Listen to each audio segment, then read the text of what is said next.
Artigo 258. A parte que requerer a citação por edital alegando dolosamente a ocorrência das circunstâncias autorizadoras para sua realização incorrerá em multa de 5 vezes o salário mínimo. Parágrafo único. A multa reverterá em benefício do citando. Artigo 259. Serão publicados editais, inciso 1, na ação de uso capião de imóvel, inciso 2, na ação de recuperação ou substituição de título ao portador, inciso 3, em qualquer ação em que seja necessária por determinação legal a provocação para participação no processo de interessados incertos ou desconhecidos. Capítulo 3 das cartas. Artigo 260. São requisitos das cartas de ordem, precatória e rogatória, inciso 1, a indicação dos juízes de origem e de cumprimento do ato, inciso 2, o inteiro teor da petição, do despacho judicial e do instrumento do mandado conferido ao advogado.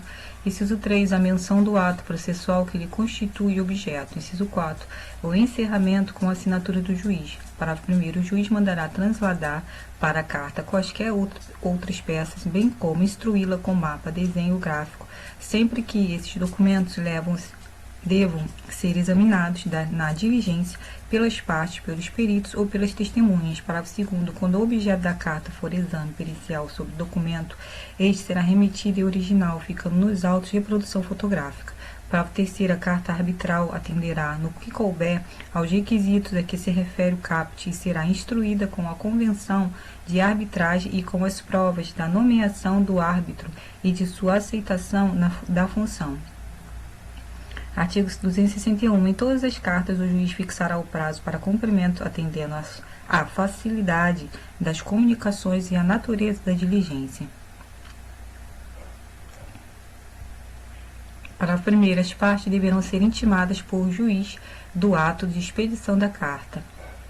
Parágrafo 1º. As partes deverão ser intimadas pelo juiz do ato da expedição da carta. Parágrafo 2º. Expedida a carta, as partes acompanharão o cumprimento da diligência perante o juízo destinatário, ao qual compete a prática dos atos de comunicação. Parágrafo 3º. A parte a quem interessar o cumprimento da diligência cooperará para que o prazo a que se refere o caput seja cumprido. Artigo 262. A carta tem caráter itinerante, podendo, antes ou depois de lhe ser ordenado o cumprimento, ser encaminhada a juízo diverso do que dela consta, a fim de se praticar o ato. Parágrafo único. O encaminhamento da carta a outro juízo será imediatamente comunicado ao órgão expedidor que intimará as partes.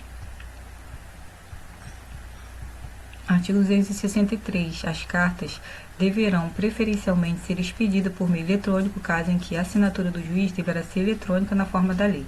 Artigo 264. A carta de ordem e a carta aplicatória por meio eletrônico, por telefone ou por telegrama conterão, em resumo substancial, os requisitos mencionados no artigo 250, especialmente no que se refere à aferição da autenticidade. Artigo 265. O secretário do tribunal, ou escrivão, ou o chefe de secretaria do juízo deprecante transmitirá por telefone a carta de ordem ou a carta precatória ao juízo em que houver de se cumprir o ato por intermédio do escrivão do primeiro ofício da primeira vara, se houver na comarca mais de um ofício ou de uma vara, observando-se quanto aos requisitos o disposto no artigo 264. Parágrafo 1º. O escrivão ou o chefe de secretaria, no mesmo dia ou no dia útil imediato, telefonará ou enviará mensagem eletrônica ao secretário do tribunal, ao escrivão ou ao chefe de secretaria do juízo deprecante, lendo-lhe os termos da carta e solicitando-lhe que os confirme.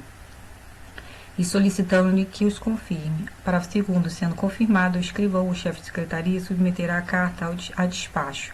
Artigo 266. Serão praticados de ofício os atos requisitados por meio eletrônico e de telegrama, devendo a parte depositar, contudo, na secretaria do tribunal ou no cartório do juiz do juízo deprecante, a importância correspondente às despesas que serão feitas no juízo em que houver de praticar-se o ato.